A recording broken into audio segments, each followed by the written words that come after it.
Bienvenue à ce numéro du Journal des Journaux, paru du 6 au 12 février 2017. Un numéro que nous entamons avec la marche de la société civile du Niger, au sujet de laquelle l'hebdomadaire L'Actualité titre « Le régime d'Issoufou se crée une bête noire ».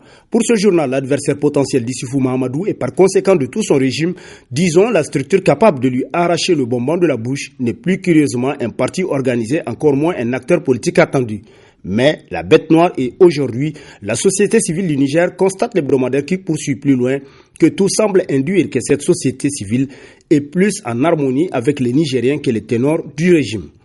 Des constats qui ne sont pas fortuits, qu'il ne faut pas négliger. Ils peuvent s'avérer décisifs au moment opportun, comme ce fut le cas chez notre voisin du Burkina Faso, il n'y a guère longtemps, conclut l'actualité. Renaissance acte 2, un immobilisme inquiétant, titre à la une de sa parution du 9 février, le bi-hebdomadaire L'événement, qui nous apprend que l'avortement du dernier conseil de cabinet dont la cause serait une question de partage de poste par les partis membres de la mouvance présidentielle en dit long sur la solidité et la face du Gouri à seulement moins d'un an de la réélection pour un second et dernier mandat du président Issoufou.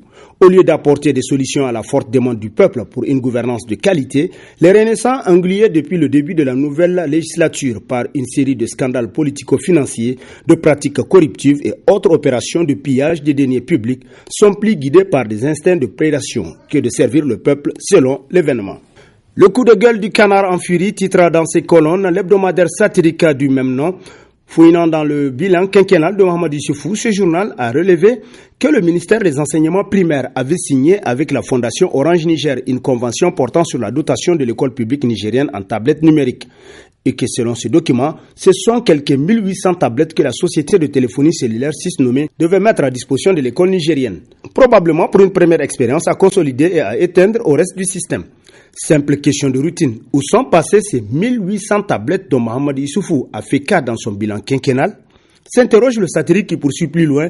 À tout point de vue, l'affaire mérite des éclaircissements afin que l'on sache où se situe la défaillance, et le journal dit faire le serment de ne fermer le bloc que lorsqu'on aura su si c'est la Fondation Orange qui a fait faux bond au ministère, auquel cas elle discrédite la société qu'elle est censée servir, ou si ces tablettes ont été détournées au sein du ministère des Enseignements primaires. Peut-être un autre scandale qui risque de dévoiler ses leaders, conclut le canard en furie. Pour sa part, Le Monde d'aujourd'hui a publié cette semaine une lettre adressée au président de la République par Malami Boukar intitulée « Monsieur Issoufou, il faut savoir garder raison et ne pas céder aux sirènes de l'extrémisme aveugle ». L'auteur de la lettre dit avoir déjà dit à Monsieur Issoufou que c'est à lui de choisir par quelle porte entrer dans l'histoire. Aujourd'hui, constate Malami Boukar que cette question est derrière lui. Votre choix ne souffrant d'aucune ambiguïté. Car en plus de ce dossier judiciaire vide que vous traînez tel des boulets, il y a également ces contentieux judiciaires qui sont propres à votre régime et qui mettent en péril des avantages stratégiques du Niger dans le monde. Et vous n'avez pas encore pu dénouer cette corde qu'une autre du côté d'Exxon, paraît-il, laisse entrevoir ses cornes maléfiques. Et lorsqu'on ajoute à cette palme les scandales financiers qui ont saigné les comptes de l'État, on n'a pas besoin d'un dessin pour se faire une idée sur la porte que vous avez choisie pour entrer dans l'histoire, selon Malami Boukar, tel que rapporté par Le Monde aujourd'hui. Dans sa rubrique « Dans le panier de la Renaissance culturelle », l'hebdomadaire satirique Le Hérisson titre le ministère de l'Énergie, un département ministériel à problème. Selon le journal, il est aujourd'hui incontestable que les Nigériens sont dans leur grande majorité choqués par le comportement de l'unique société de gestion de l'énergie électrique, la Nigélec. Cette dernière excelle depuis plusieurs années dans les coupures intempestives, occasionnant des désagréments aux usagers. Alors que nous disposons d'une source d'énergie intarissable, le soleil, alors que le monde entier se tourne vers l'énergie solaire, Gouroubanda va-t-elle apporter des solutions au problème de l'énergie mieux qu'elle n'en posera? Si le Sénégal et le Burkina Faso ont réussi à mettre en place des centrales solaires, rien ne peut empêcher à notre pays de le faire aussi, constate le Hérisson qui renchérit. Il faut pour cela un véritable changement de comportement dans notre administration énergétique.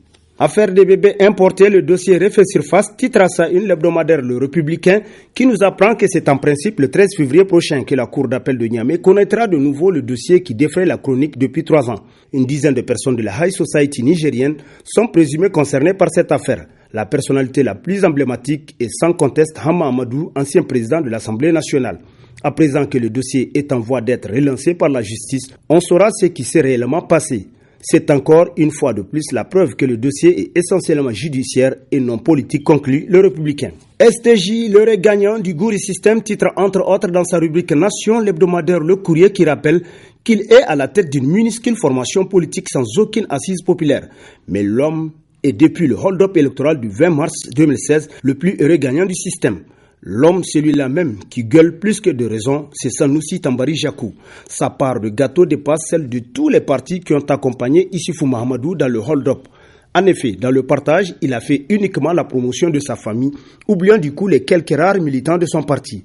Du reste, il a fait nommer toute sa famille. Lui en premier, ministre conseiller à la présidence, son épouse PCA de la Nigélec, sa fille aînée, ministre de la Population, sa deuxième fille, coordinatrice du programme Paludisme, et son autre fille occupe une place de choix à la Bagri.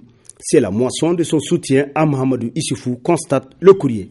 Opération Meboulala, si les enquêteurs pouvaient se rappeler les bonnes affaires de la mystérieuse société Balma à l'OPVN, s'exclame le nouveau républicain, pour qui, comme il fallait s'y attendre, beaucoup de personnes prises la main dans le sac font grise mine et ne savent plus à quel sein se vouer. Sauf qu'il y en a comme le promoteur de Balma qui continue à courir. Si donc le promoteur de Balma continue de courir et qu'il échappe toujours à Meboulala, c'est bien parce que son dossier a échappé à la vigilance des enquêteurs, ceux de la Halcia, tout comme ceux de l'inspection d'État.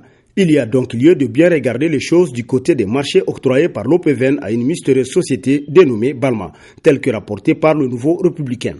Le général Salou et ses compagnons d'infortune oubliés dans les geôles de Renaissance titrera dans les colonnes de sa parution du 8 février l'unique quotidien privé de la place L'Enquêteur, d'après qui, selon nombre d'observateurs, l'annonce du putsch de 2015 est à tout point de vue similaire à celle de 2011 également faite par le régime d'Issoufou Mahamadou.